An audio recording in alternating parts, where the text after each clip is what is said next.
Welcome to Speaking Highly with Jon Huck. I am your host, Jon Huck. With me, as always, Indy Fawcett. And if you like what we do and you've been watching the show, if you get online, like, subscribe, rate, review, it really helps. I know it seems like nothing, but if you could do that, smash the really, like button. Really does help. Everything.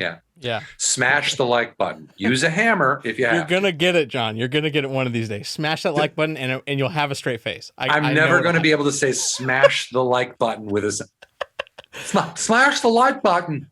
I can't. I could never do that. I'm sorry. I want people to rate, review, subscribe, like it. I want that's that, why but you I gotta, can't that's why say you gotta smash have the like button. You got to have a shticky producer like me to bring in the chop movements, and to bring up the energy. So I think it's a good dynamic. Yeah, that's what that was. Yeah. Gotcha. So fucking energized right now. Oh, aren't you? Yeah. Yes. SHJH. Yes. Yeah. I guess usually we have like a topic, and then somebody related to that topic who wants to talk about that topic. Our topic today, I guess, is going to be the comedy special, 6 parts from Danny Jolles. Yeah, it is. Yeah. I've known Danny for a while now, I guess, just doing stand-up here and there. But Indy, it was you that said, hey, have you seen this kid's special? You should check it out.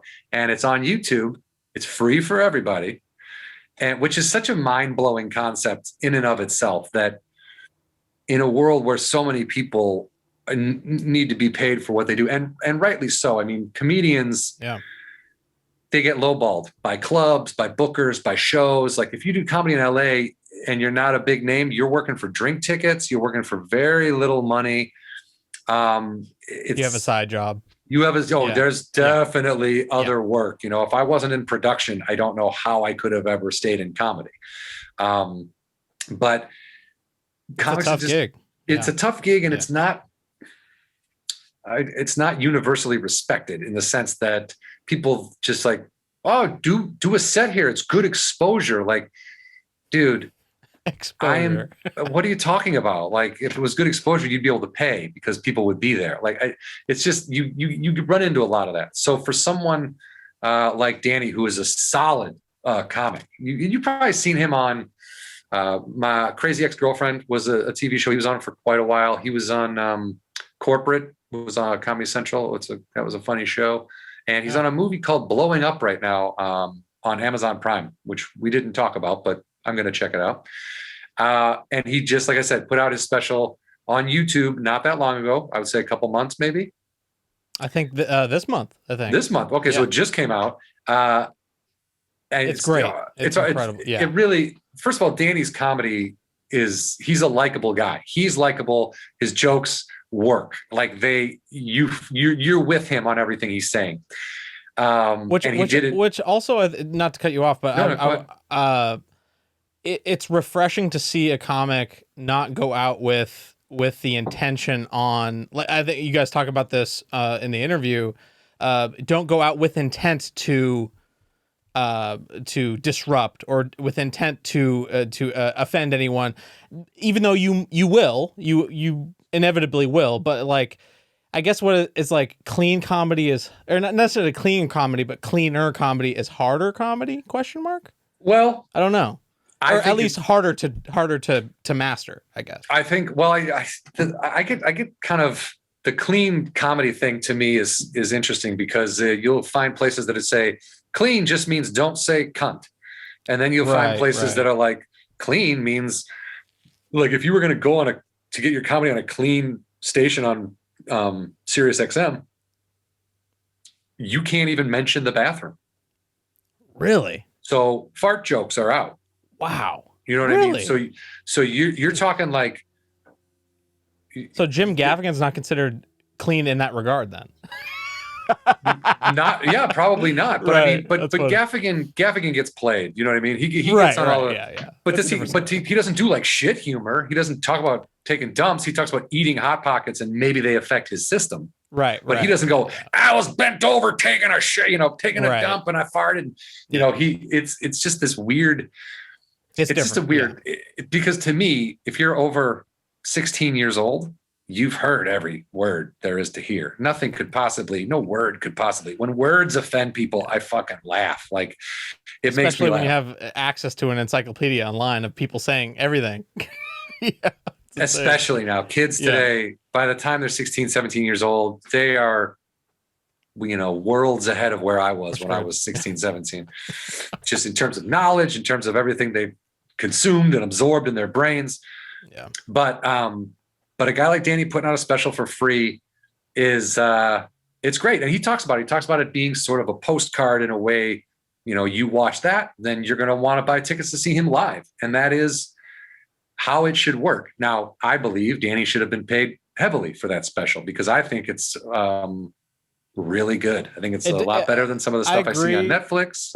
Yeah, no, I definitely agree. I also think that him not getting, or this not getting sold will pay back in multiples because it's stuff like this, and like you guys touched upon this with mentioning Mark Norman and his YouTube special. Like I just checked, that has 6 million views. Yeah, it's insane.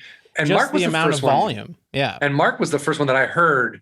I mean, I'm sure other comics have done it, but Mark was like, I'm putting my special out. It's going to be on YouTube. And I was like, wow, I would have thought Mark, because at the time, he was getting to be a bigger name. Right.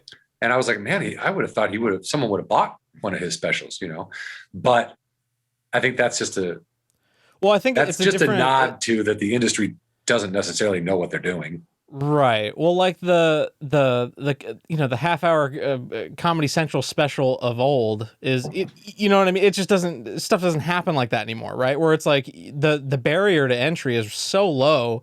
You need 20 grand to make a really, really, really good special. Like it's really not out that nowadays, not that far out of reach.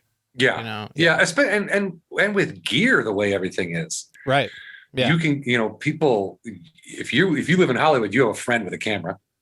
You know what I mean? Like, and I'm not saying go film a special, even if you're not ready. Like Danny has been working at comedy for 10 years, grinding it out every day, writing and working and writing and working. You can tell. And you can tell his special is, and to hear him talk about it, you're going to hear him talk about the chaos and all this shit that went on behind the scenes. But when you watch it, they shot that thing. It literally looks like he walked into a place and was like, I think I want to do comedy here. Rolled out a carpet, put some chairs up. They show him plugging in the microphone. And you're like, did Danny set up his own room? And of course, I mean, it's all movie magic type shit. But it's just really, it looks like it looks so easy breezy. It just looks like, I'll do some comedy here. And then he goes up and he makes it, his stand-up is like an effortless, it doesn't look like he's stressing or freaking out or anything. Right. And to hear that some of these crowds didn't get it. Some of them didn't like it. Some of them were really drunk. And like, it's nice insight into just what it's like to be a comic and the amount of stress you go through doing something like this. And I would assume you're hyper aware of everything going on. Everything. More so than any one audience member would be. Yeah. If you're on stage, you can hear somebody whisper. Yeah. It gets in your head. Yeah. No one else can hear it. So when you go, hey, shut the fuck up, you look like a crazy person who's yelling at the audience for no reason. It has to be, I always have to, if I'm going to comment on somebody else's commenting, it has to disrupt other people. Yeah. You know what I mean? Yeah. If it's only disrupting me, I will ignore it or tell them to be quiet or whatever. But like, if I can see that other people are like, shut up, then I'll fucking be like, hey, now it's time to make fun of you. There's always going to be, just like, it is a job. There are going to be moments like that where you're going to have to focus and you're going to have to get through your joke and work. Right. Exactly. Can't all be fun and farts. Yeah. Well, hey, I don't want to take that possibility out of here. No. I'm just kidding. But I mean, it's part of the work. It's dealing with different people, different personalities. Yeah.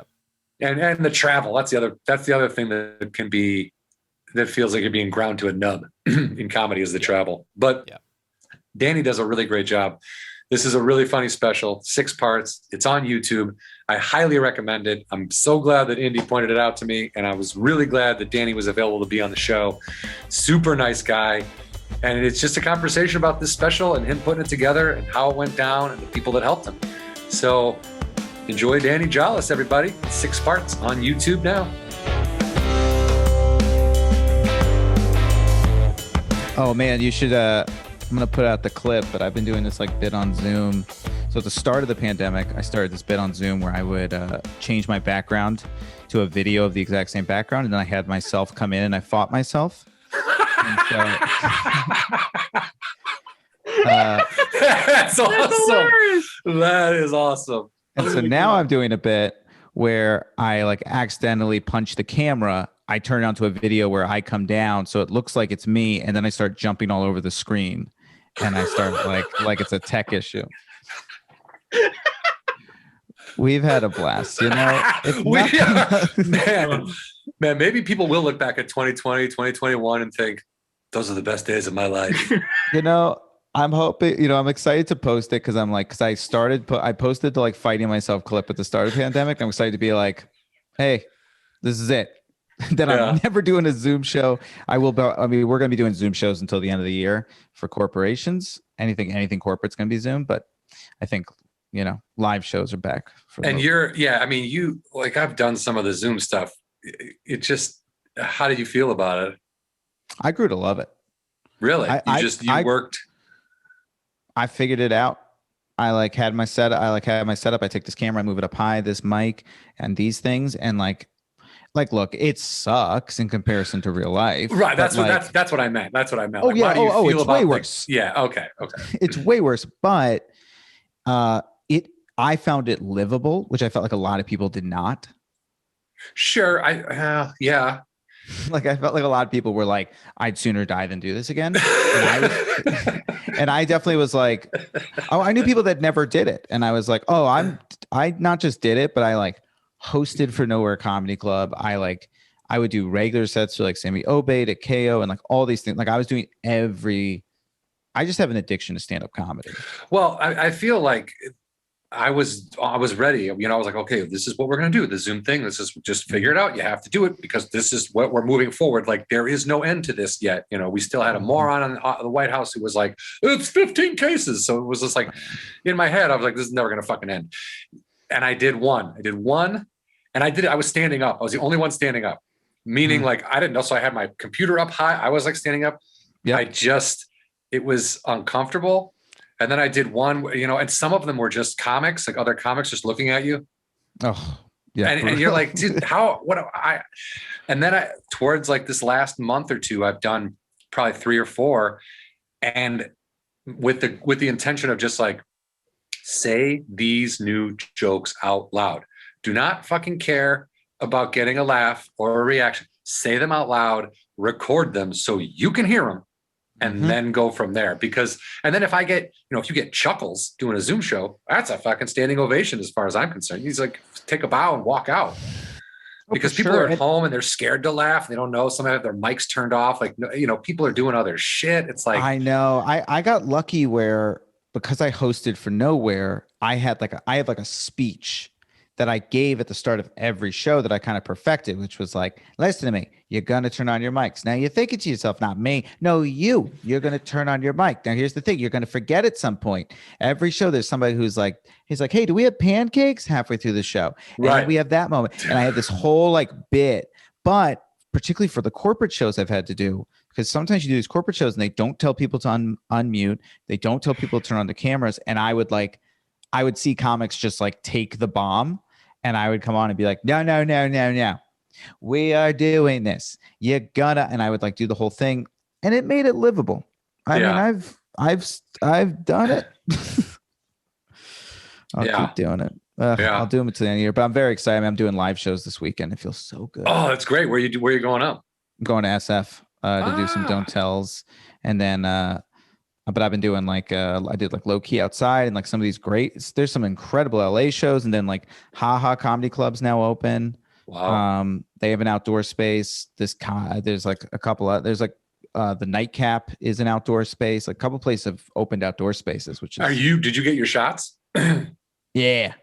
I just got my second one on Thursday. So I'm pretty good. I'm feeling. Oh, that's awesome, dude. Yeah. I'm feeling cocky right now.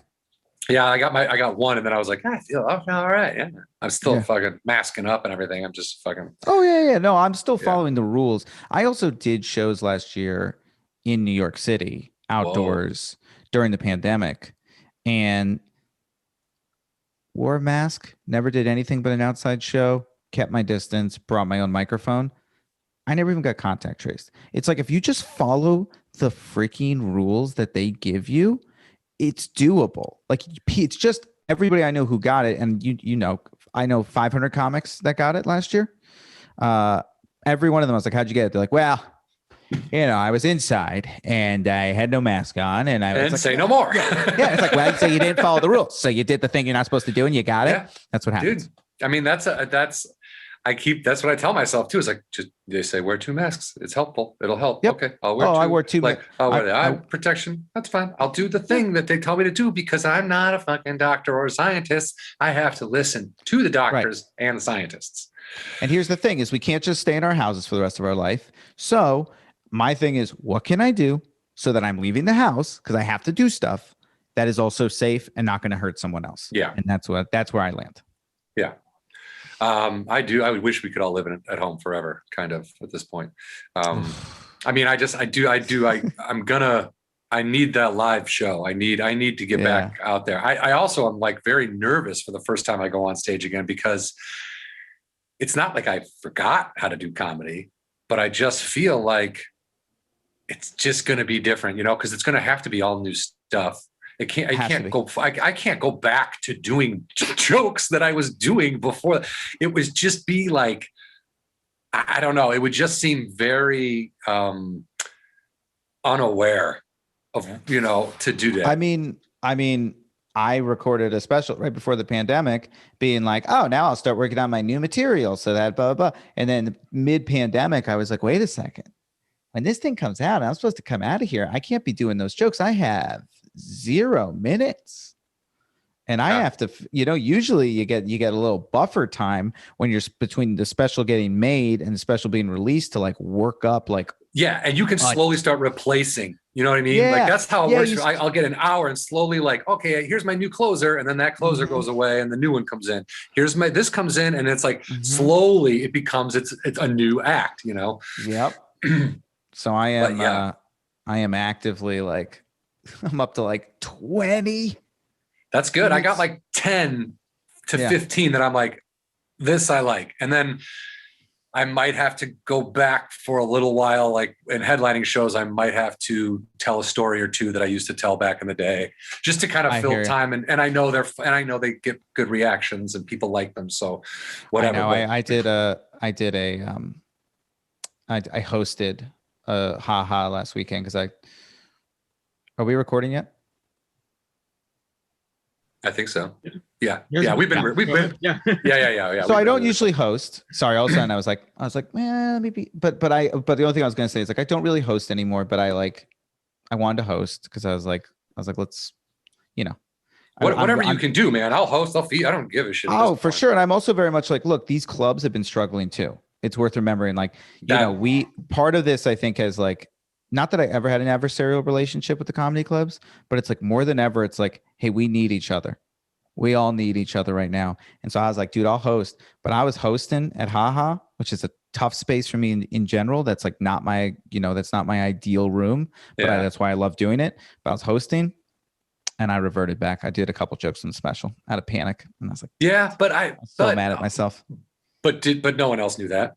No, you're the only, no one else. And even if they did, even if like, oh, this is from the special, they wouldn't be pissed. It's like, I can't think of a joke that was in that special that I'd be like, ooh, never tell that again. You know what I mean? It's like, no, for sure. It's just, it's me. No, it's all me. It's just me inside hating. That's how we are. No, I same way. I'm like, oh, people are no one follows me. No one knows what I say on stage from club to club. No one gives a shit. And I'm like, it has to be new. I need a new. Everyone's like, I know. Whatever.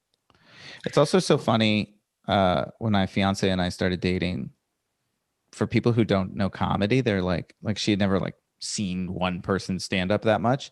And she was just like, it is funny. People don't realize just how scripted it is, how regularly we're doing, because it's all about repetition. People think it's all about new. It's like, no, it's actually all about the same. It's about the same jokes, but selling them each time as if they're the brand new thing that you either wrote on the way there or just came up with. And the slightest of tweaks, which nobody will ever notice, but you're like, trust me, big difference at what just happened That here is today. better. This is better this way. Yeah, no, you're right. And she's like, I tell her afterwards, I'm like, huge change. She's like, literally what changed? I added cat. I changed the dog to a cat. You didn't notice that? Very important. Very important. But that's how we are. We'll do that. Like it's like a word. Like, oh, I gotta fucking get that word in there. And everyone's like, I don't notice the word. What are you talking about? I don't hear what you're talking about. So it's well, how long have you been engaged? 2 months. Okay. So it's fresh. It's new. Very fresh, very new engagement. Were you in, obviously you were engaged or you were seeing each other while you were making that special? Yes. Okay. So this is okay. And you shot the special in 2019? End of 2019. End of 2019. Thinking 2020, man, this is going to be great. What could go wrong? He said. At this point, we do a little intro. I will have set the show up, like what your special is, 6 parts, and I'll break it down a little bit. But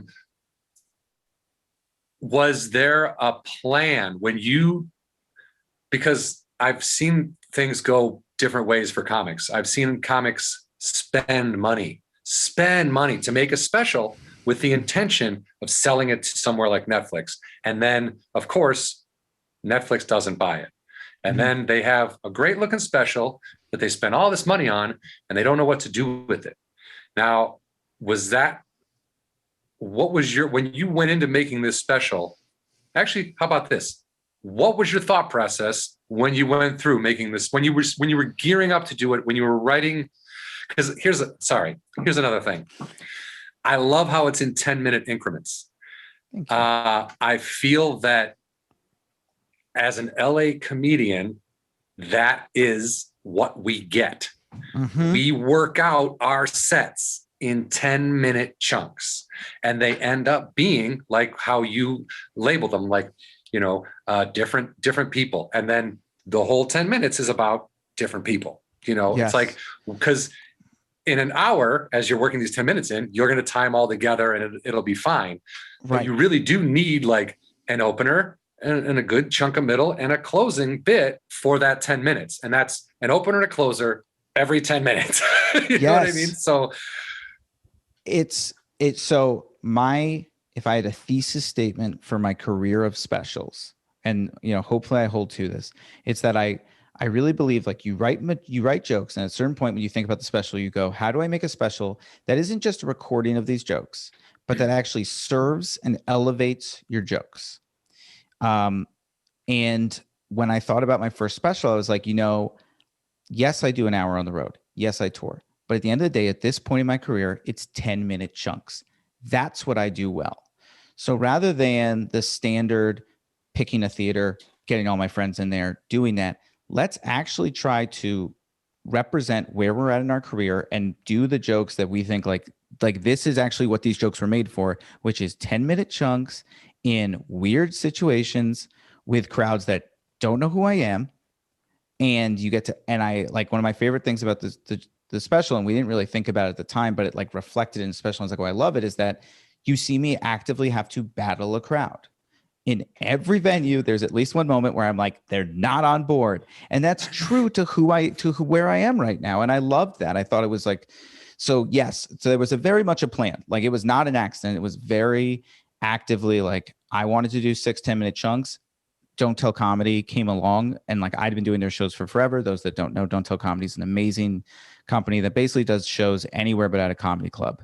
And when I told them about the idea, they were like, we'd love to do this. We put together a shoestring budget. I mean, and by the way, I cannot say this to every comic who has seen the special. I am like, for the record, never do a special the way we did it. This is the worst, dumbest way to do a special. Why do you say that? Because it shouldn't have worked. And it was every single location. We had about 2 hours to set up a special-esque set, get a crowd in there.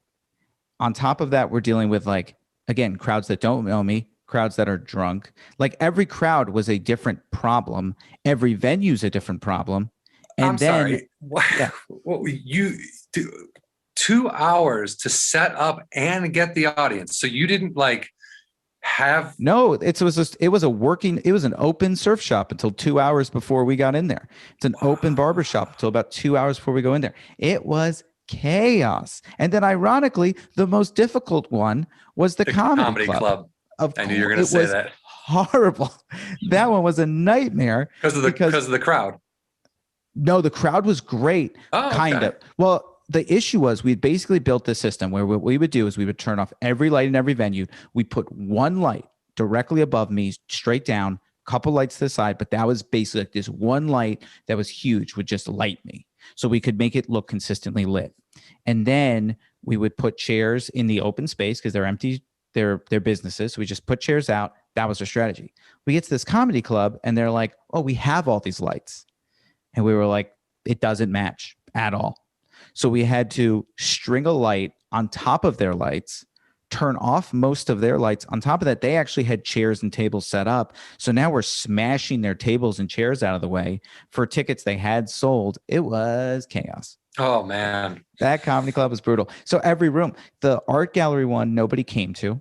We had like a crowd that didn't really show up for that show. Really? So you can actually see my fiance in the crowd because we had to fill it.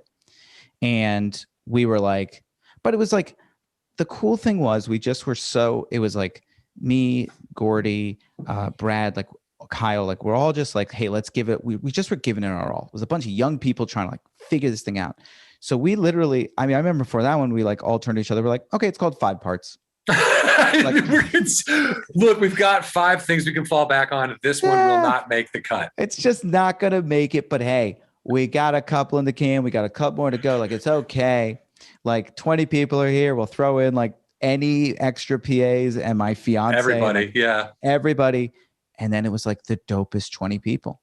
And they were such a fire crowd. And we were like, I remember getting off stage being like, is that going to work? And we were like, I think that's going to work. But it was wild. Every place had a new issue. Every single place I could tell you the problem. That's so funny too, because you guys really, first of all, you seem like a calm person in that, if things are going around, you're not going to fucking start crying. You're going to be like, okay, let's try to figure out what's going on. The way they shot it, it looks like you're setting it up. You know what I mean? Like you're putting the chair out, you're fucking hooking the microphone up, which I loved because in my head I was like, oh, the fuck he did that, but now that you're telling me this, it's like, you kind of did, you were there, you had to help. And like, you do a show and when an audience doesn't show up, you're usually like, fuck it, I'm going to go out there, fuck around, see what I can do, see what I can get. You couldn't really stray from your material. I couldn't. The one advantage we did have. So the one I say all these negatives. Here's the huge advantage I had. I just had to get 10 minutes. So that was also a part of it. Was basically we knew the 10-minute chunks. I had 30 minutes per show, so I'd do 3 chunks per show. And we would start checking off, like literally what we had, and there would be times where I'd be halfway through a chunk. I'd be like, nah, just ain't happening. This ain't that chunk. And I would just cut it and I would do some crowd work, get the crowd re-engaged. And then I would look down because I'd always start by looking down and then I'd start the new chunk and we try a new one. And there was a couple where it was like the third, or in the case of the recording studio, final chunk I did after like 3 failed ones, got them and we got a chunk. But that was a huge advantage I had. I just had to get 10 per venue. So okay, the 6 venues, you weren't like, this 10 minutes has to go with this venue. This 10 minutes, because it did work out. It does worked out amazing. It looks amazing. Like it was planned. Like it was you know what I mean? It really does. Because I was like, God damn, they really did a solid job in this, whatever, like your war room of like blueprints and like, okay, here's what we're going to do. Like, I felt like, oh yeah. That was really taken care of. And you're like, no, it was chaos to the last second. It was completely chaos, like comedy is. So I think I felt but it was cool. It was also cool because it was like, first one was the gym. Gym finished. We were like, technology. Like, we know they want the tech one. Like, checked it off. Then it was like art gallery. We were like race. We know for sure. Checked it off. Then we had like recording studio was like, there was only one that was usable. So we knew we had that one. The scary part was by the last 2, we were like, we have to figure out these last two. We have to figure. Gotta get these two. And then the barbershop was the last one we filmed. And it was clearly sex. It was like very clearly the one we needed. And man, we were stressed. That was probably the best moment of the entire thing, was when I finished that one and it got a big pop. And I like literally looked down and I remember being like, it's over. That's the special. Like we just did it. It's over. We have it. We're going to have 6 parts. It's going to work. And I had 20 minutes to like have the time of my life on that stage, because I was like, it's done. Yeah. So now let's just go crazy. There's a 20 minutes of just me. That crowd was like, what is he doing? They also didn't realize it was like my special or anything like that. Like the crowd did not really realize what was happening. That because we told them they were being filmed, but that was it. Okay. So just, they see cameras, we're filming the set. Hey, we're filming stuff. Like, I think we might've mentioned like, it's for, this is the guy we came for, but like, that was it. Like they did not know who I was, or even knew that like, they just signed up for a normal Don't Tell show. That's great, man. That's great. So that's how you got people through Don't Tell. Meaning like they partnered with you and they kind of helped promote it. Don't Tell was the production company on this. They made this thing happen. They were incredible.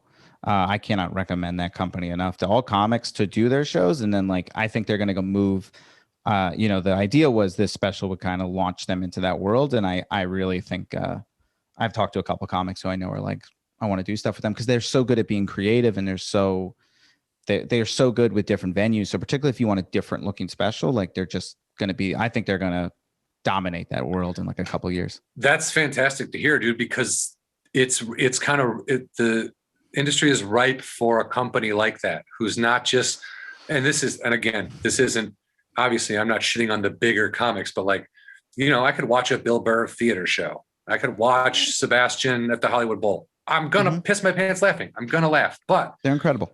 But this, I don't know. I related more to this situation you had going on. Now, I don't know if that's because I also do comedy, but it felt more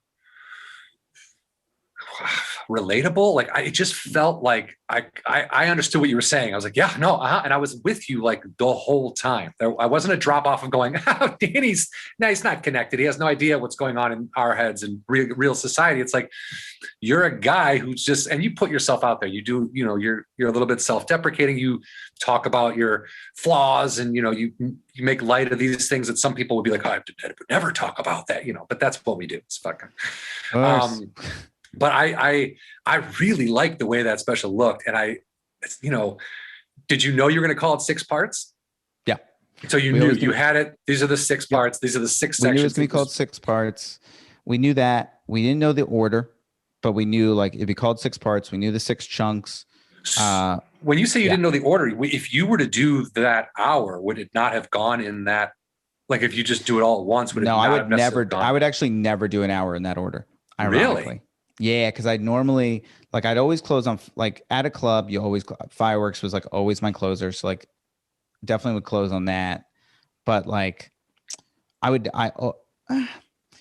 it's a little different. It's like I would move around, and then like in particular, I tend to not even have a set order other than my first 15 and my last 15 when I do a club. I tend to like lock in my first 15, lock in my last 15. I don't know if I would do that order. I never was like set in stone, but I knew those 10 really well. And were there jokes that didn't make the cut? Was there stuff that? Yeah. There's a couple jokes. There's a couple jokes, not a ton.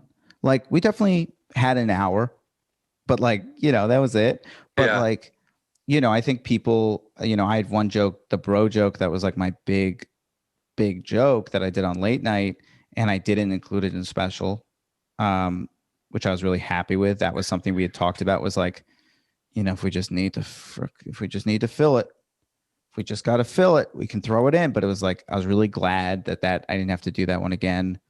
Feels good to not repeat yourself. It was really good. It was exciting. It was scary. It was there. It was on the table. But it's a good fallback. I mean, it works. It's been done on television. People will relate to television. I hadn't done the joke since I did it on television, but we were like, it's there. But there wasn't a ton left on the cutting room floor. There was just a ton of choices between which venue for which thing that was like definitely discussed.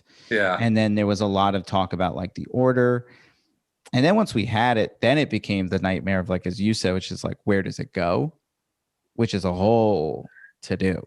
I mean, now knowing that you did like 30, 40 minutes in each venue and then chose the 10 minutes based on the reaction of the crowd, that makes more sense. And like the first couple shows would give you a little more leeway and you could be a little looser.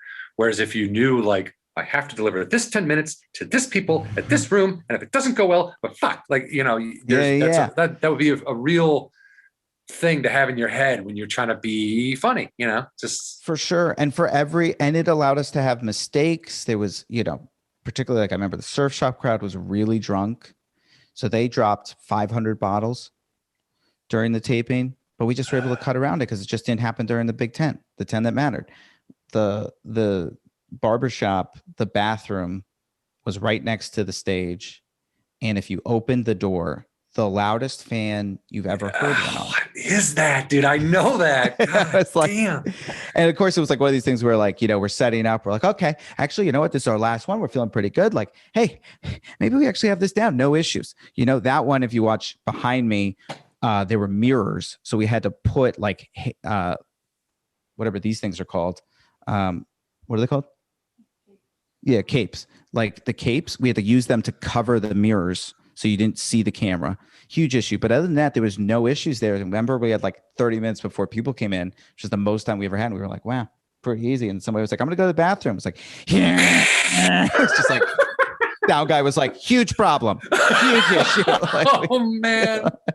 you know, like, okay, all right, let's figure this one out. And I'm sure he's like, you're almost waiting for it at that point. I know. Oh, everything seems great. It seems great. It can't be this good. It can't be this good. I'm going to take a piss.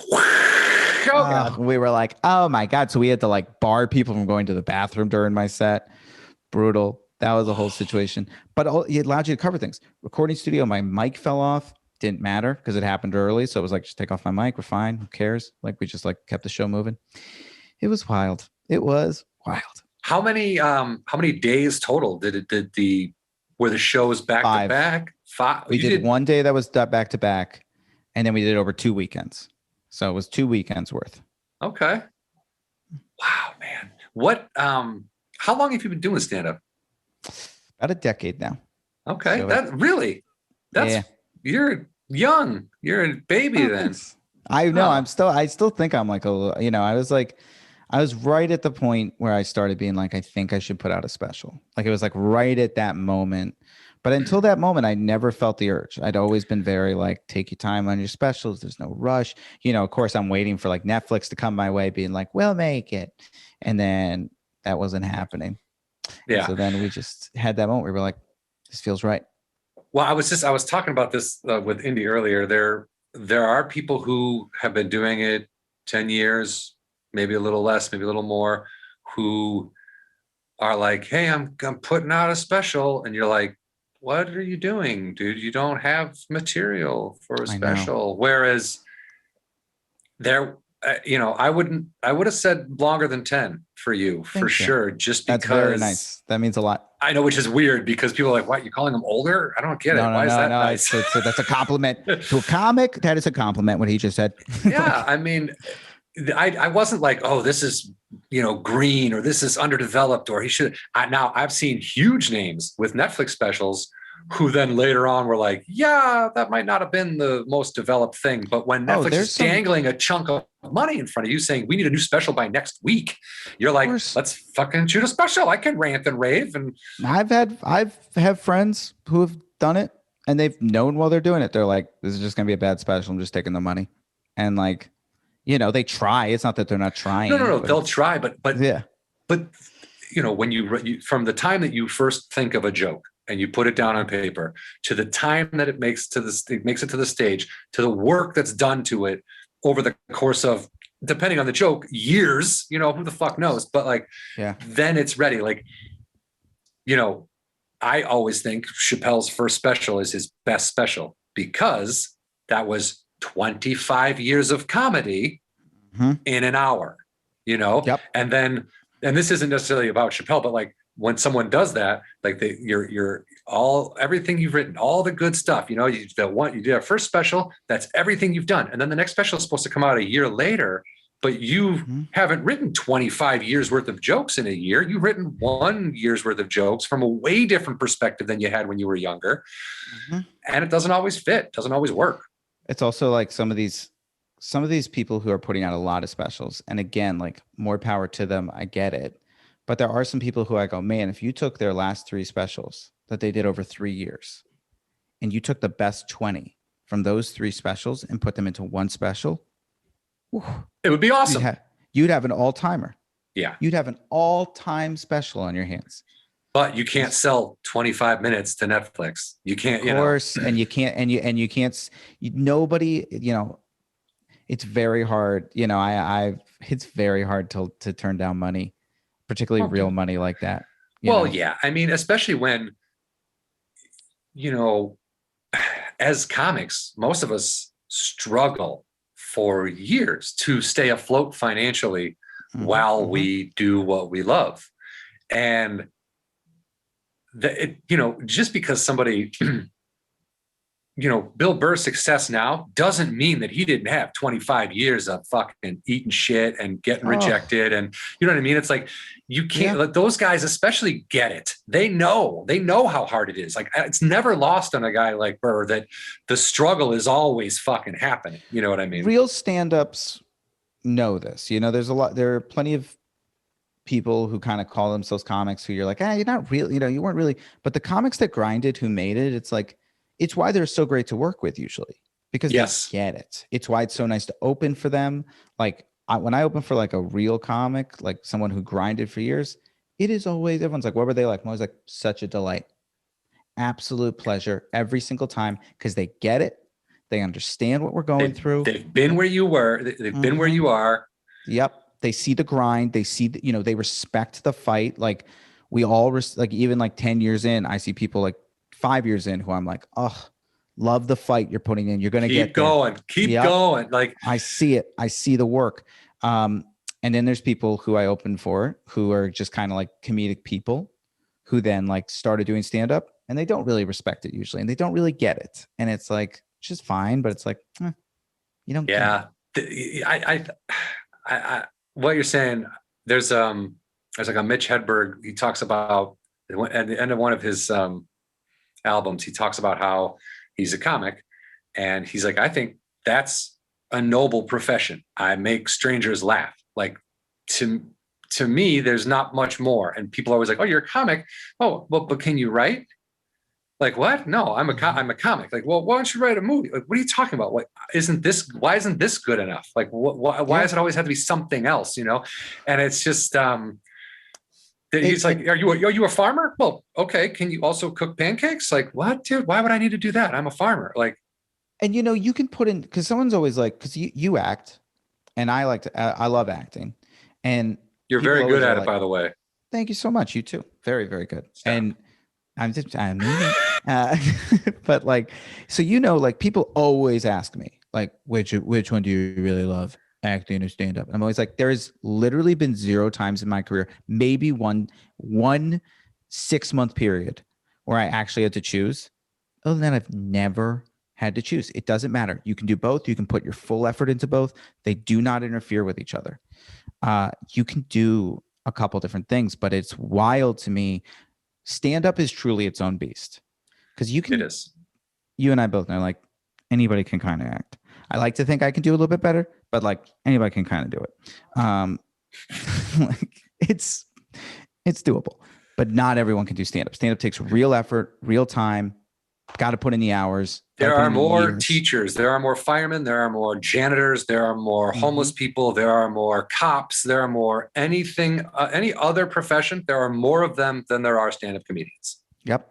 It's hard, but it's doable. The thing that boggles my mind in the problem we're having right now, I'm trying to talk about this on stage right now, is like, these TikTokers who are starting to do stand-up.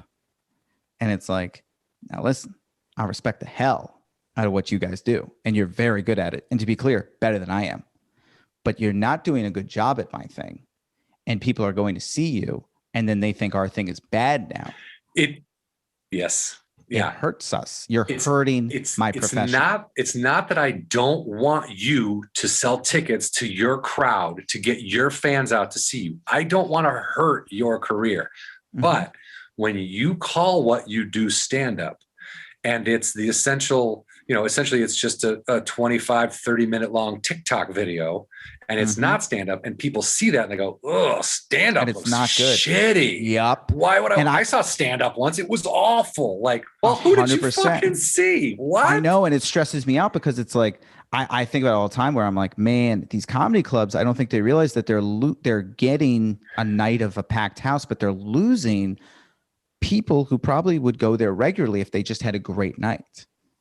Because it scares me. It's a real catch-22 too, because like you said, the comedy clubs have been, dying, drastically affected by this. Oh, like, they're going to book every TikToker for a while, and they get it. And I get it.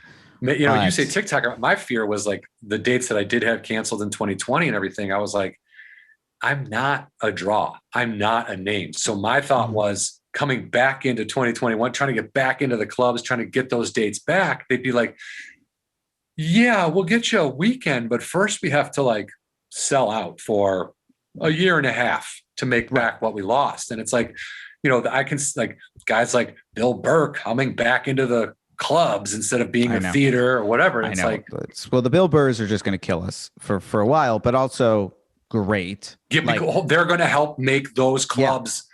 It's so funny how it's like I have no problem with Bill Burr taking a weekend from me. That crowd's going to come back forever to that club. They're going to love comedy. They're going to have a great time. Yep. No issue. It's the TikTokers. It's the YouTubers. It's these people. Sounds like I released a special on YouTube, but it's these YouTubers. It's the YouTubers. Aren't you a YouTuber? Not my kind of YouTube. Their kind of YouTube. It's us and boxers, man. Yeah, killed, dude. Boxers are going through it too. What do you mean, boxers? So boxing, a noble sport, a noble profession. You work hard. Oh. And then Jake Paul, Logan Paul start boxing. Now they're headlining their weekends. And these boxers on the undercard are like, I've dedicated my entire life to this art. It's literally what we're going through. Sweat and blood. Yeah, dude, that's a really good comparison. That's a really good. I know. I'm working on it because I'm like, and then it's happening to yoga people. Now these yoga influencers are taking yoga jobs. And I'm telling you, it's coming to everybody. All y'all need to watch out. Like, I'm a police influencer. I'm a cop now. The cops are gonna be like, "You're not doing it right." He's like, "Yeah, but whatever." But I got 1,000 views off, in 5 minutes. So clearly, I'm doing something right. Yeah, and now they're gonna be like, "Well, we need the money." They sell shit. They're a draw. And the cops are gonna be like, "Yeah, I guess." Yep. What? Hang on. What are we doing here? What did you have? The forethought? Did you know that you were going to put it on YouTube? Were you? So that was always talked about. Like it was something I did definitely believe in. Was like, oh, I really think YouTube is the place to be, in my opinion, for specials because I think they get passed around a lot more. And at the end of the day, what is the point of a special? Ideally, with this special, it is not to make money. It is to be a billboard for my live dates. Get people who go, wow, that guy's really funny. I can't wait to see him live. And then they come see me live / follow my career because I'm also an actor. So like bring them over to whatever show I'm on. Like, great. Love that. So that was kind of the idea. With that said, did we go to Netflix? Of course we did. Did we go to a couple? But I will say this. I went Netflix, insert name here. I don't want to say which above which, but insert a stream, one random streamer here, and then it was YouTube. I really was like YouTube over a lot of other streamers, YouTube over I've said this on the things, YouTube over Prime. I think Amazon Prime is devouring specials, and I don't think they're giving them the attention they deserve. You mean they're just grabbing them up and then putting them on and grabbing them up, and it's like there are some incredible specials on Prime, and they're never promoted, they're never pushed to the front, and it's really sad to me because there are some specials on Prime that are unbelievable that I don't think got their day. No, I mean Eddie Pence, a good friend of mine, put his out on Prime, and I wonder if he's kind of sensing that it's because it's buried. You have to go looking for, like Henry Phillips has a special on Prime, but you have to look for it. It should be something that comes up like, hey, you like this, you like that. Here's Henry Phillips. You know what I mean? It's like, yes, exactly. That they should have, and to me, I don't know anything, but that's their algorithm. That's their. I think it probably was a good thought they had, which was like, let's get specials, like particularly like, some of these people that Netflix looking over, let's give them a special, let's give them a home. I love that thought. I just think that at a certain point it got oversaturated on there. And so I just was like, more power to people who want to go to Prime. But I decided, I was like, I really want to put this on YouTube. So that became a thing. Once Netflix said no, I was like, YouTube. Then it became really hard because there was a bunch of distribution companies that were like, absolutely not. We don't do that. That's not our model. We sell it to a streamer. We don't know which streamer it'll go to, but it goes to a streamer. If you want us to handle the audio, which is like really important, then you're going to have to deal with it and you're going to have to put it on a streamer. And I fought it tooth and nail. And then finally 800-pound gorilla came along and they were like, all right, put it on YouTube. And they've been great. Dude, that's who I worked with on my last album. They are fucking awesome. They're so great. I've left this thing definitely being like, this special is great, but and I'm very proud of it, but also Don't Tell Comedy, 800-pound gorilla, two great companies. The next special you do, probably will be with the both of them. Probably be with the both of them again. 100% plan to. Yeah. Two great companies that listen to me. Both of them, I said things they were like, that's not really what we do. And I said, please. And they went, yeah. And it's like, that's so dope that they did that. Because I saw a lot of companies not do that. And they did that. So interesting. Big props to both of them. Yeah, that's great, man. That's great. So, but what, I guess because, I hear YouTube, I think, oh, you just did this yourself and you put it up on YouTube yourself. But like, clearly, there's so many people involved in the making of any comedy special. And I don't mean just yours, 6 places, 6 fans. Yours sounds a little more intense even because of. Yes. We were making it. We really dreamed of this thing being on Netflix. We put in the work, like it would be as big a special as anybody else's. But I also thought that was cool because I felt like when we put it on YouTube being like, hey, this is not just some random night at some club. This is work. Like this is going to outkick what you think a YouTube special would be. I also think, YouTube specials used to mean that. And I'm hoping there's a real shift. And I think there is, like, actively as I did this. I was I did not start this. There was absolutely a trend already happening with Sam Worrell and Mark Normand of these are. I was going to say Mark Normand's special, just blew up. You know what I mean? It just fucking up, changed his career. And it was like, and it's a great, by the way, great special. Yeah. Yes. By the way, Mark Normand, if we're giving shouts out to people, I dropped this special. Mark Normand immediately contacted me, was like, love that you did this, way to go, storied it, like helped. Again, comics like reaching back was like just so nice. I've talked to Mark Normand, we know each other, but like I cannot tell you how many comics I've known for years and years who have not done anything with this special. And Mark Normand, who I haven't seen in probably 3 years, within hours was like, buddy, so proud of you. Great job. Because he probably, and this isn't, I've met Mark maybe a small handful of times. The first time I met him, I was like, oh, hey, my name is Jon Huck. He's like, yeah, I know that name.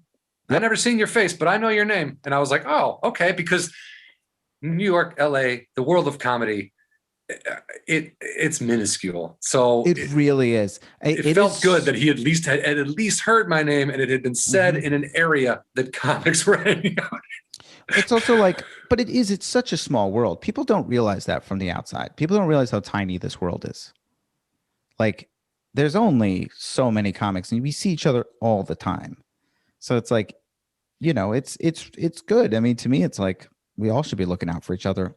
Yes, I agree with that. And I do think Mark helped set the YouTube thing in motion. He really did. That like when you saw what his special did, you were like, well, that's not a bad idea. Because like you said, the idea of a special isn't necessarily, oh my God, I'm taking a bath in $100 bills now. It's like, it's like, I want people to see what I can do. Mm-hmm. I want them to like it. and then I want them to buy a ticket for the next time I'm in their area. So the Yeah. clubs And- are like, oh, what a great guy. Have him back. He draws. Yeah. Oh yeah. By the way, swimming in $100 bills. By the way, I think it's because I worked with two companies on this, and I do not regret the decision one bit. I'm pretty sure it's impossible for me to make money off this. I was going to say, you will never see a dime. Yeah. When I put that's why part of the reason why like 800 Pound Gorilla before I put it on YouTube was like, just to be clear, like you are sacrificing money here. We can sell this to a streamer. And I was like, and I'm aware. Unfortunately, I am sorry. I'm going to negotiate against myself here and tell you I'm going to try to get no money for this. I know I want no money. And they're like, yes. So look, man, I think you did the right thing only because if someone would have gone, hey, have you seen, because Indy was the guy, he pointed it out, he goes, have you seen Danny's special? And I was like, I have not. It had just come out on you, just happened. I was like, oh, I'm gonna watch it. I'll watch it. And 2 days later or whatever, I watched it. I was like, holy fucking shit, that was funny. From your special, I went and watched Mark Norman's because I was like, I remember his blowing up and people just going ape shit about it. And I was like, I gotta see it, you know. Again, very good, solid, you know. I really excuse me, I'm gonna cough. I'll just say I found your special because of Mark Norman's story. So you see, and that so that's important. It's like Mark Norman. That's like no joke that he did that. It meant a lot. It's like it was really cool that he did that, and it was so fast. That thing was out for. I mean, Indy, you must have been my first in the first 100 views. I mean, it was like because it was. It's also I will say the downside of YouTube is watching that view count. Oof, is that stressful? Well, but it's pretty big now. Now it is, but that first once I said it got to my thing was once it gets to 10,000 views, I will relax. I was like 10,000, I'll relax, but man, under 10,000 was stressful. I was going to say my fear is that if I were to put out a special on YouTube, that it would have 3 views and like and that is one thumbs down and like that is. You know what's so funny? And I remember saying this because somebody was like, "Ooh, you got a thumbs down." And I was like, it was probably like 5,000 views in. And I was like, I got a thumbs down. And somebody was like, oh, you got a thumbs down. And I was like, that's good. And they were like, it's why? eliciting a reaction. Oh, I was more so, it's so funny. Yes. But also I was like, that means it is out of my circumference. Who is watching this, you know, like point. That initial couple thousand strangers. it's my Instagrams, it's my Twitter, you know, it's all the but it's like, okay, that means a rando is catching this is beyond my crazy ex-girlfriend. This is beyond. Yeah, crazy ex-girlfriend. You know, those people, they're just gonna hit like, we know that, but it's like, we're hitting randoms. Let's go. And then that's good. And there's, you know, we don't make comedy to please every single fucking human being. It's impossible to do. And why would you want to? Half the human race is a bunch of fucking assholes anyway. Oh, for sure. But the people that do connect, they connect and they relate to what you say. But I agree with you. I like that. You know, once it's out of your people that like you just because you're you, and they're gonna like you anyway, and it's just some guy going, "Who's this fucking asshole? I could do this. What do you do? Is this a barbershop?" I'm like, okay, because you know. Someone who gave it a thumbs down, who took the time to go, I don't like this. How do I show it? Hate it. Yeah, dude, I fucking laugh every time I see thumbs down. Anything. Whenever it's like, there's like, you go to an Eckhart Tolle. Yeah, it'll be like an Eckhart Tolle video on YouTube. And it's like 8 million people love it. 40 people thumbs down. You're like, what? What did this guy do to you that you're like, who are you people? Being present. Fuck, you know, it's just so fucking funny to me that people are that angry. And what do you read the comments? Do you look at that?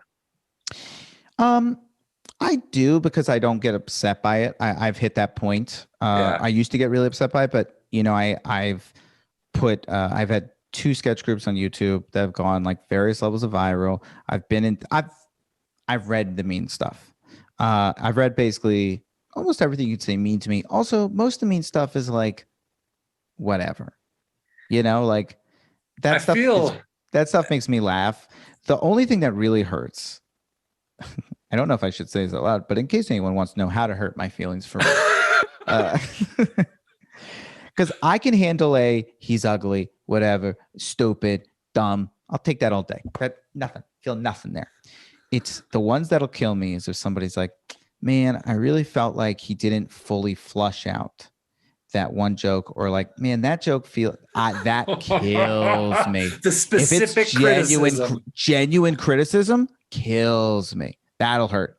He's dumb. Nothing. Because you think that they could be right, or because because it could. By the way, I love Reddit, and I always love the Reddit crowd coming to my stuff. And part of it's because I've had Reddit come to see my stuff and be like, excuse me, my fiance just sneezed in the middle of my fucking podcast. I am so sorry about her. We find out you're super abusive. Like, oh, so sorry, you guys have to see this. Don't watch his special, I guess. Told you.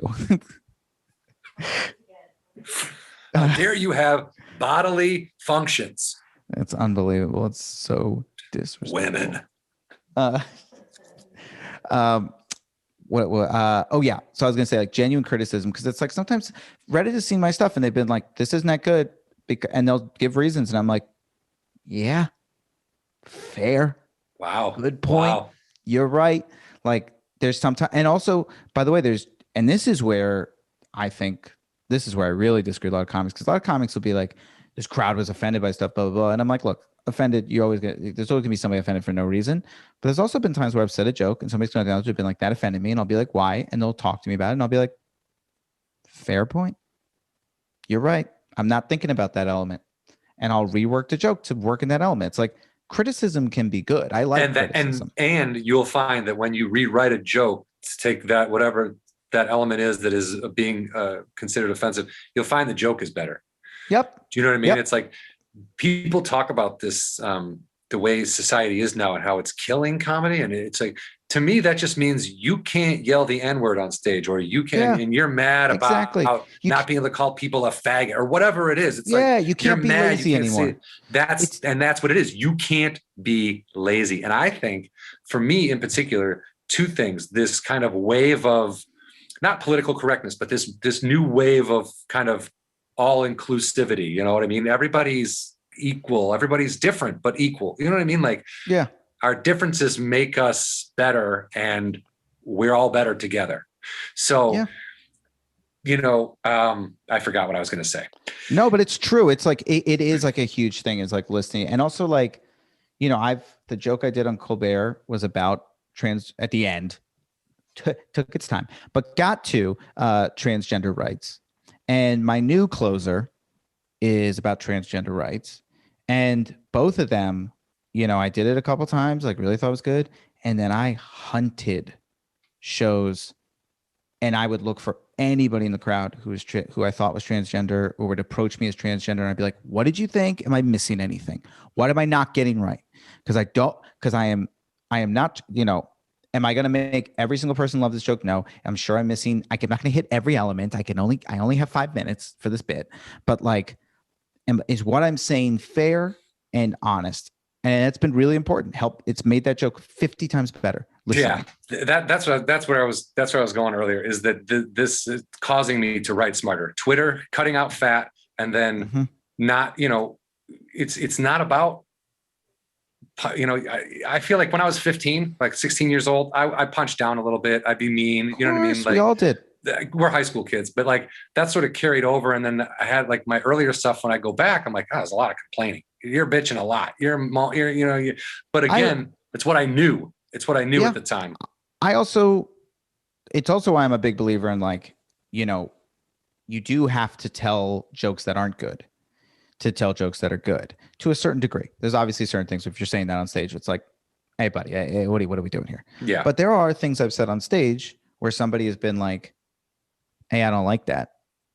And not just has it, like, so people when you look back at that joke and people are like, oh, do you regret doing that? I'm like, no. Like, that, do you know how important that joke was to my career? If I hadn't told that joke and that girl hadn't approached me afterwards and said, hey, I don't think what you're saying is fair. She wasn't upset, but she was like, I don't think what you're saying is fair. And we hadn't had that conversation, I might still be saying that shit. Like, thank God that girl came up. Thank God I told that joke. That experience makes me a better comic. Yeah. I just think about things more. I think about it more when I write the way I write now. There's more thought that goes into it. And I think that is only going to equal better comedy in the long run. I agree. I think it's great. Yeah. How did who was there like one director, or did you just use this production company? Do you know where two directors, Brad Solnitzer, who's a really great comic, and then Gordy Earl, who also edited it, who was and the two of them were just great. And they came through one of the companies, or did you know them? Brad is one of my dearest friends. Nice. And was producing, and then like kind of swung into a director. Like we sort of promoted him days before we started, because I was like, help. And then Gordy was always going to direct and was great. And by the way, speaking of like, again, how great, part of it was we had thought there was going to be another director. He pulled out like 2 weeks before. Wow. But I knew, but I knew so specifically what I wanted that I was like, we can do this. Like Gordy at that point, I'd met with a bunch. He was going to be like our main cinematographer and like really in charge of the cameras. I'd spoken to him so much. He'd so gotten what I wanted. I was like, he can handle this. And then Brad, I was like, Brad knows what he's doing. So the two of them combined, and they were great. And we figured this thing out again on the fly, fast, and they were so good. And we had like the exact same idea what we wanted. It worked out great. And having a director who also edits huge is so fucking key if you can get it, because that person, as they're directing, is also cutting the thing in their head. Also it's having a good awesome relationship with that person, because like Gordy, like, so for example, the gym was going to open the special. That was going to be part one. Up until a month before it came out, including multiple times we had thought it was going to come out, and then it didn't come out because of various world events. And then about a month before it came out, he called me. He was like, hey man, I think you should switch part one and part four. And I was like, what? Why would we do such a thing? And he was like, you open gym with "This is a crazy time," and then you start talking about technology. And he's like, that sounds crazy in 2021 to say. He was like, I think you need to open with something that's just a little bit not that, just out of the gates. And I was like, great point. Would not have realized it. You're 100% right. It sounds crazy to open your special going, this is a crazy time.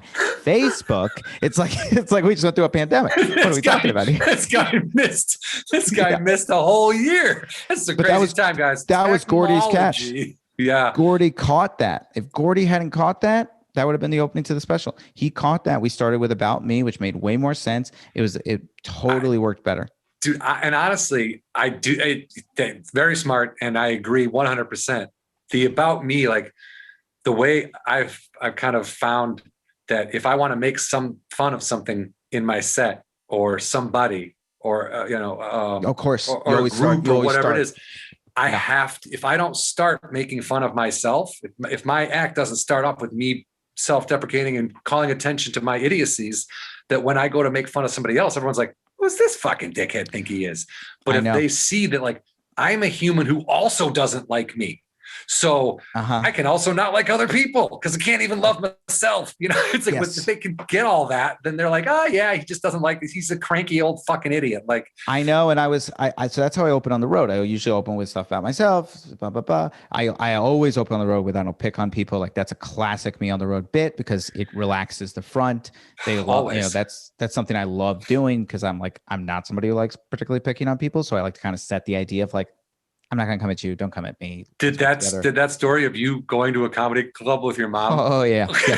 Real story. 100% real. Dude, that's like when my wife has been in the audience at times with her friends and like a comic will be on stage and they'll try to talk to her like, hey, who are you here with or whatever. And she's like, oh, my husband is Jon Huck. And they're like, oh, shit. I know. Fuck. I know. And then afterwards, they're like, you guys must be newly married because why would she be in the audience and not at home complaining about your fucking career? That's so funny. Jess likes going to shows because it gets her out of the house. So she right now, but when she can leave the house eventually, she might. I know, right? Not go to as many. But yeah, but she used to love like going to shows and she would go all the time, but she never sits in the crowd.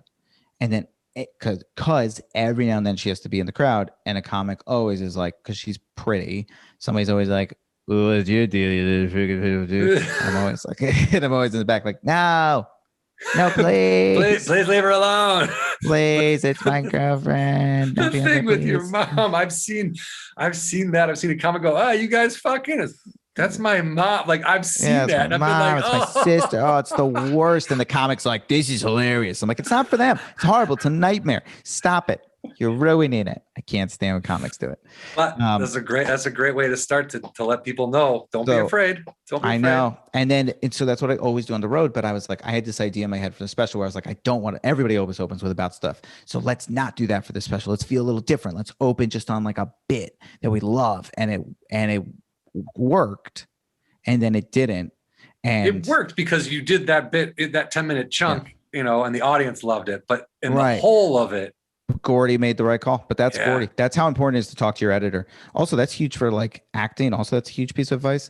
Kabir Akhtar was the editor for Crazy Ex-Girlfriend. He also ended up directing the show, a bunch of episodes. But nice. He was the editor, and becoming friends with him as an editor, you want to get actual acting tips. Talk to the editors. They're the ones who are seeing how you're fucking up. Yeah. They're the ones who are seeing whether you're hitting your mark. They're the ones who like the technical shit in particular, like talk to editors. They know how you're really doing.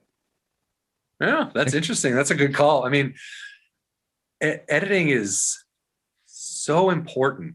It's I remember, what was it? A couple of years ago, they were going to try to take the editing Oscar out of the awards.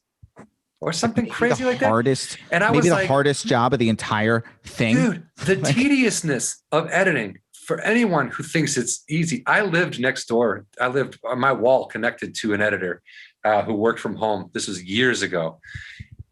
I'm talking, he edited for a food show. So for some reason, everything was being played editing super reality. Loud. Editing reality is brutal. Over and over you hear, but that's not the dish I made. But that's not the dish I made. But that's not the dish I made. But that's not the dish I made. But that's not the. And just like he had it cranked and he was just fitting things in. And I'm like, dude, that's your job all day. That is fucking brutal. Fucking brutal. Indie edits, but then he gets to do this. And that's. I have to listen to John's voice twice. But Indie, what do you edit? Final Cut, but I could do Premiere as well. It's just but like what kind of stuff do you edit? Projects. What do you work at? Podcasts mostly. Okay. And just YouTube stuff. Yeah. Well, you don't edit for work? No, I work in IT. Oh, yeah. Wow. I thought you did some editing. Yeah. Well, I mean, editing itself is like, I find it boring in the sense that like I get frustrated and I have to walk away from it. When it's my own project, I like being on the cutting. Like I went in to edit the special, like with Gordy for a couple of days. Like we just did it. Like he did the first cut, but then I was like, let me just come in and like, we really like hammered. And now, do you know how to use an Avid or do you? I know how to use it okay, but what I like doing is just like, I literally every like sketch, anything I do, I'm always like, hey, because I'll send the first cut. I'm like, hey, I'm going to buy you a pizza. We're going to have a day.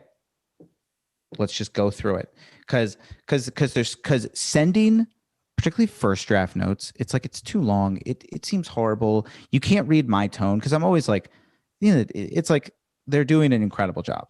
They're almost always very rare. Every now and then I've gotten a cut of something where I'm like, didn't even come close. One project in particular in my life. I remember getting a first cut being like, I remember literally the first cut being like, did you read the script? You just wrote a different thing. You made a different thing. But for the most part, first cuts are impossible to do. So I just go in there and like, it's just about like, hey, we're on this shot for too long. Hey, like, can we go to something else? Can we cut to something else? It's just talking about little things. It's also knowing your thing. Like we had done something with this special where like I had told them I was like, I will fucking lose my mind if at any point in this special we cut to an audience reaction. I was gonna ask. I was like, and they were like, we have to get a couple. And I was like, I understand, but I want to be clear. We are not to use them unless there is a disaster of a situation. And we never did. And the way it was shot, you can see audience react. Yeah. But you're right. There's no camera in the face of guy in the front. Yeah, dude. And that was what I loved about Mark Norman's special. No Yep. audience. You don't see No the audience. audience one fucking time. You don't need it. You don't need to do it. I don't get it. I don't get it. You can hear them laughing. I don't need to see their faces. Yeah, we got it. Yeah, I mean, it's also just such an obvious cut. It's also like, I just knowing special. It's like every time they cut to the audience, I'm like, so you're cutting. So you're cutting a pit. That's what you're doing. Yeah, you made a mistake. You made a mistake there. You had to look away from what you were. Yeah. Doing now, of course, I built a special around 5 built-in breaks for us to be able to fix whatever went wrong, but we never cut. Was that in your head when you were thinking about it like that? I mean, we knew it was just like, we just have to get 10 minutes at every place. We just have to have a perfect 10.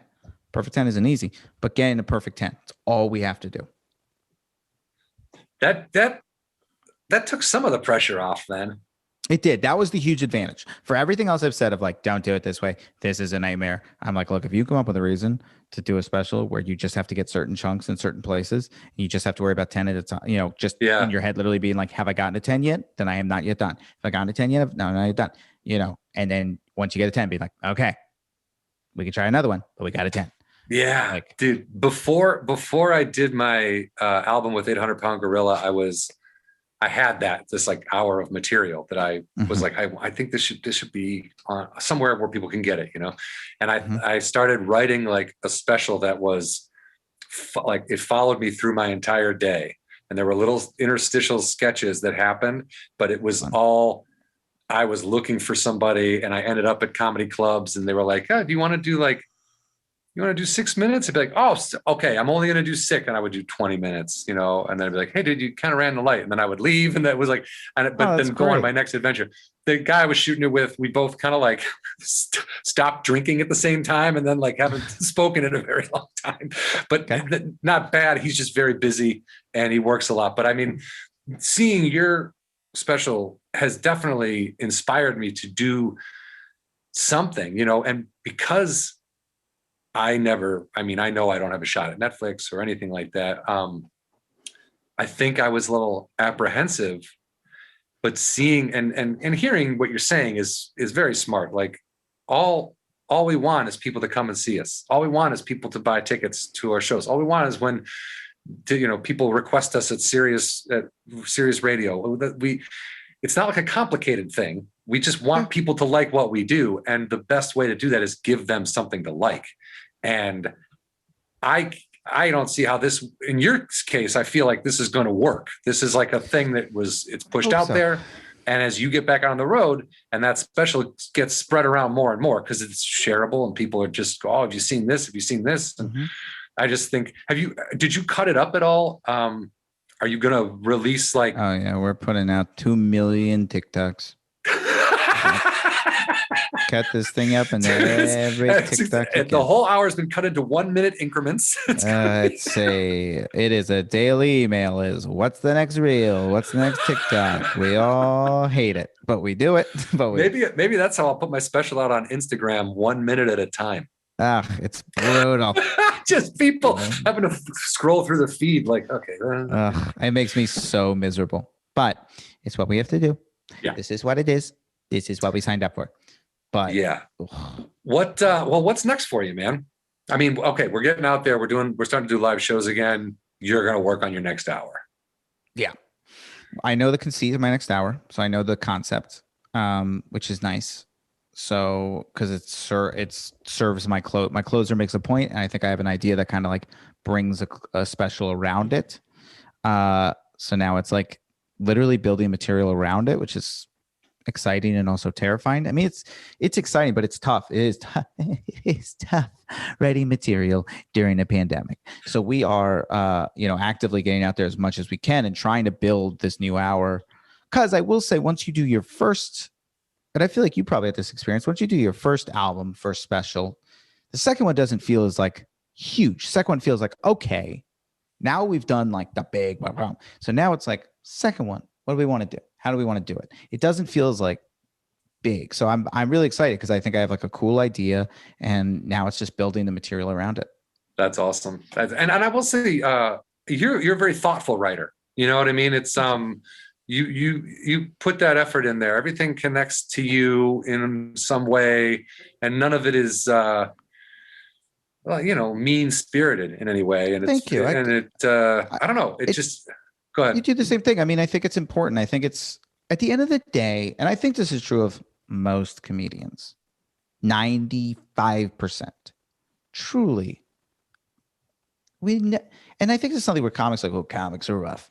Comics, I hear it like all the time, like, oh, it's like 95% of us want nothing more than to make you laugh. That is our only intention. That's all we care about. Like, that's all I've ever wanted. All I've ever wanted is to make somebody laugh.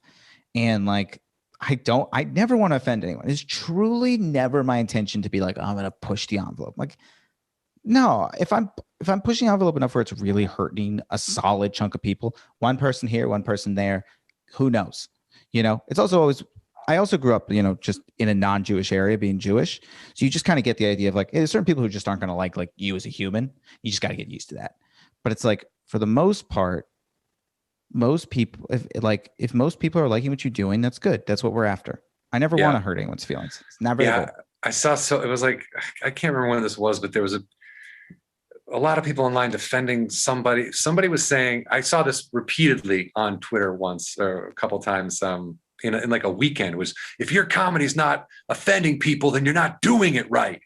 Yeah. And I'm like, dude, has anyone told that to Brian Regan? Has anyone told that to Jim Gaffigan? Has anyone told that to, like, what the fuck are you talking about? Like, no, it's comics not. Michael Costa doesn't offend. He goes up on stage and makes people laugh. Like, what? And he's really good. And look, isn't that Brian Regan hasn't offended someone once or twice? Of course. But it's like the idea of going up there being like, if you're not offending, it's like, no, that's not the point. We're stand-up comics. We're not stand-up offenders. Like, the goal here is to tell jokes. Sometimes there's going to be shrapnel to jokes, and like, even the safest of jokes is going to every now and then catch some shrapnel. Someone's going to get caught with shrapnel. No one here is going to deny that. But like, that should never be your intention. Yeah, I've never. Yeah, I don't ever think like, I'm going to push the envelope. It's like, what can I say that an audience will see, understand that it's coming from a place of truth, and also laugh at? I mean, I do a lot of like, what is a digestible way to talk about this issue? Like, it's so funny because like when I talk about a transgender rights joke, right? It's like, in my mind, I'm like, how do I tell this in a way that doesn't offend transgender people? Another part of my brain goes, how do I say this joke in a way where the people who are going to be offended because they don't like transgender people, how do I make them swallow this pill? Because they're gonna want to spit it up, right? The second I say it, they're gonna be like, boo, or whatever. So how do I get them to swallow the pill? That's another part of it for me also. It's like, their version of offended is different, but their version is just as bad to me. I don't want people to hear my jokes and go, he's just saying, no, I want you to swallow this pill. I want you to hear it. You're not going to agree with, I think the highest compliment I can get on a joke of mine, maybe not the highest, but one of the highest compliments I can get is if I'm on the road and somebody's like, particularly when like I'm in Texas or Alabama and somebody's coming with me afterwards. And I get this every now and then where they're like, I'll tell you, I didn't agree with what you said, but I thought you said it respectfully. And I'm like, ooh, that means it's in their head. They're not going to change their opinion today. That's not how it works. But like, I'm in their head now. But you didn't piss them off. You got them to sort of start thinking about it. You planted a seed. Right. Now they're thinking about, with the point of the bro joke where it was, why would you give a fuck who shits next to you, was like the big premise line. And it was like, maybe they go home and next day we go, I don't give a fuck who shits next to me. And maybe a year down the line, they run into somebody who's transgender and they're like, why do you give a fuck who shits next to me? Yeah. Why do you give a fuck who shits next to me? And I'm like, I that made a difference. That's actually comedy making a difference. So how do you get those swallowed pills? That's I use that kind of thought process, like just in life, like with whatever you do. Like when I used to be very innocuous online and just like everything was kind of a fart joke or whatever. And then now every once in a while, when something I don't agree with, or if something is, shitting on the rights of a group of people, I'll make a comment. And it's not because I want people to know that I am smart or that I agree with this. It's that if there's one person from let's say my hometown or where the town I went to college in, Same here. Where are you from? I'm from a small town called Warrenville, Illinois. Not even that small anymore. And I went to school in Ashland, Wisconsin, which was very small. Okay, cool. How about you? East Coast? I'm from Virginia. Virginia. Which is a surprise. Most people don't see that coming. I did not see that coming, actually. Everybody assumes New York City, which is where I went to college, and that is where the personality arose. Yeah, that I'm seeing now, right? That was quickly replaced everything I was before. But I grew up in I mean, my fiance, the first time she went back to visit my hometown, she was stunned that you were from there. Yeah. Can you hear her? Can you hear her yelling things? No. No, she just went, because I am from New York. Just unhelpful. But I think that if, like you said, if it makes one person who's on the fence about something go, maybe I don't need to be mad at this group of people, or maybe that group of people didn't really take anything from me. And it's a weird, maybe my parents were wrong. Maybe this fucking asshole who lived next door to me is wrong. And if they can see that, just one person, if it plants any kind of seed, I think that is making a difference. And part of it's remembering that it's a seed. That is the only, there is this thing online where people are like, how are people not getting this? And I'm like, maybe because you just yelled at them 2 seconds ago. It's unfortunately, look, obviously we all wish we could just say one thing and everybody's like, I get it. I'm a genius. Wow, I get it now. It's that's not real. That's not real life. Right. I know I've changed my opinion on things, and more so I know some people in my life who have really changed some. My opinions were always pretty much where I am now, maybe a little bit of a understanding of the world and I think it's just probably my little I'm doing a joke about how I sort of got to where I got to because I didn't start it I hate him, but I did start it well, it's a little weird, and it's now I'm here, right? Takes a while from high school to here. I've grown, but I'm also I've watched it happen. It's man, it's slow. It takes a while. It takes a second. It takes people a while to, they're not just going to question everybody in their world immediately. It takes them a second to be wait a second. Now I'm listening to them talk and does sound mean. Why do you give a fuck who shits next to you? Why do you give a fuck who shits next? Why do you, in the 50th time they say it, maybe they're hey, and then they're there, but it's it takes a while, man. Yeah. You're getting people to change your thought process, your belief system. It's people really dig into what they're told when they're young. A lot of people grow up and are what are you talking about? Of course. I had a friend's dad who tried to tell us that, what was he had some dumb stat about how many people were killed. He goes, he said something about nobody dying in Vietnam. I don't know what it was a fucking bizarre, stupid statement. What a specific conspiracy theory. Oh, we were on a pier at their cabin in Wisconsin, and then he walks away, and I'm sitting there, and my friend goes, the guy whose dad it was goes, man, that was crazy. I go, crazy because your dad's a fucking moron. What are you talking about? That wasn't crazy. Your dad is an idiot. You believe that? You want to be a history teacher and you believe that? He was like, I'm like, dude, just because our parents say shit does not make it real. I know. That was an awakening. He was like, oh, I guess. I'm like, parents are just people. They can lie and be fucking annoying just like everybody else. 100%. And I got so lucky where I have parents who are really, I have two great parents. I'm very lucky in that sense. Do they support? They like what you do? They do. Took them a while. Really? Yeah. Both of them unfortunately did I had the perfect nightmare combination, right? They both are artists who found a way to do art in a very practical way. My dad isn't the funniest person I've ever met and an incredible performer, but he became a professional speaker. He became a sales trainer. So he gives these big talks, does basically what I do. He does stand up, but in a smart, structured way where he made a salary, was able to raise a family brilliantly. My mother is an artist, incredible artist, DannyJolles.com if anybody wants to check it out. But she became an art teacher when I was growing up. So she had a salary. She made money. They did it in an intelligent way. So when I came out and I was like, I just want to be a pure comic, they were like, what you're doing is not great. They were not super on board. but as time, I think it's also a part of it is like how much of it is a dumb kid being like, I want to be, and how much is like, okay, I'm 4 years in and I'm give sacrificed every night to this thing. And, they're starting to see, these little blips, and they're starting to see, and like, and it's clearly important to you. They can see important that to me, and you're not just going, and I want to be a comic and then laying on the ground having a tantrum. You're fucking going out there and taking the putting in steps the that work, and like and they start 95% of people never take. Exactly. And they're starting to meet my friends. And then 2 years later, because I've had some very successful friends throughout my entire career. I'm very lucky, very lucky. I have my friend list is a who's who these days. And, it hasn't necessarily happened for me in that way, but I consider it so exciting and awesome that I have friends like that. And they saw that early. That was something big, was they were like, hey, I met that person. Now they're on TV. That person's still your friend. I'm like, yeah, that person's still my friend. And they're like, oh, all right. And that helped. And then it was like, I don't know about you, because this, commercials, nothing pops bigger for a family in Virginia than commercials. It's crazy. Doing a commercial during like the World Series, woo, man, that thing popped. That was a huge one. That was my like.